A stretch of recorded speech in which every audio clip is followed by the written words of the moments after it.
ఒక అమ్మాయి వచ్చి తలుపు కొడుతుంది. అప్పుడు ఆంటీ అబ్బాయి వాళ్ళ అమ్మగారు వెళ్ళి తలుపు తీస్తే ఏ అమ్మ అంటే చాక్లెట్ తీసింది, బయటికి తీసి ఆంటీ ఇది తీసుకోండి అంటే ఏ అమ్మాయి ఏంటంటే మీ అబ్బాయి ఉన్నాడు కదా, ఈ చాక్లెట్ ఇచ్చి నేను ఐ లవ్ యూ చెప్పానని చెప్పమంటుంది. ఏంటి ఎంత ఉందా పిల్ల, ఇంత పిల్ల చాక్లెట్ ఇచ్చి ఐ లవ్ యూ చెప్పానని చెప్పండి. ఎంత దారుణంగా అయిపోయినాయి తెలుసా పిల్లల ఆలోచనలు.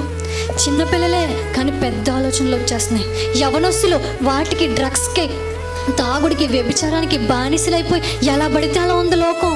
ఇంకెప్పుడు సువార్త చెప్తాం, ఇంకెప్పుడు మారుస్తాం?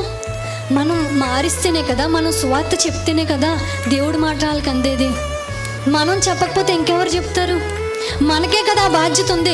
దేవుడు అన్నాడు మన మీద పెట్టాడు ఆ భారం, నమ్మి మనమైనా చెప్పి అనేక మందిని రక్షిస్తామని. మన పూర్వీకులు దాన్ని నెరవేర్చారు, మనం నెరవేర్చట్లేదే. మన పనుల్లోనూ మన ఉద్యోగాలను మనలోనే బిజీ పడిపోతున్నాం కదా, మన కష్టాల్లోనే బిజీ అయిపోతున్నాం. మన బాధల కోసమే ప్రార్థన సరిపోతుంది. ఇంకెప్పుడు ఆత్మల కోసం ప్రార్థన చేసేది, ఇంకెప్పుడు సువార్త చెప్పేది, ఇంకెప్పుడు అందరికీ ఆయన వాక్కుని చాటించి మనం పొందుకున్న రుచి, మనం తెలుసుకున్న రుచి అనేక మందికి ఇంకెప్పుడు చెప్తాం? వంటలో అబ్బా పలానా యూట్యూబ్ ఛానల్ భలే వంటలు చూపిస్తారు, ఆ లింక్ నీకు పెడతానే చూసి వండేసుకో.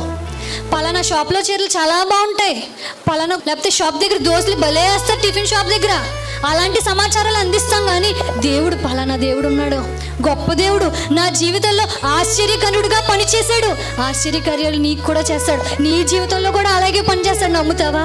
ప్రార్థన చేసుకో, నేను కూడా నీ కోసం ప్రార్థన చేస్తాను అన్న సమాచారం ఎప్పుడు చెప్తావు? ఎప్పుడు నా గొప్పే మా కొంతమంది వాళ్ళ గొప్పలే సరిపోతుంది, వాళ్ళ గొప్పలే.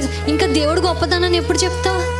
దేవుడు మాట ఎప్పుడు వివరిస్తావు? దేవుడు బాధపడుతున్నాడు, దేవుడు వేదంతో చెప్తున్నాడు. అనేక మంది నశించిపోతున్నారు, అనేక మంది తల్లడిల్లిపోతున్నారు పాపంలో. వాళ్ళకి శాంతి లేదు, మనశ్శాంతి లేక అశాంతికి గురైపోతున్నారు. మనం చాలా హ్యాపీగా ఉన్నాం కదా, మనకు భరోసా, నమ్మకం, ధైర్యం ఉంది కదా. వాళ్ళకొద్దా? ప్రకటించు దేవుని వార్తని, దేవుడి విషయాన్ని చెప్పు.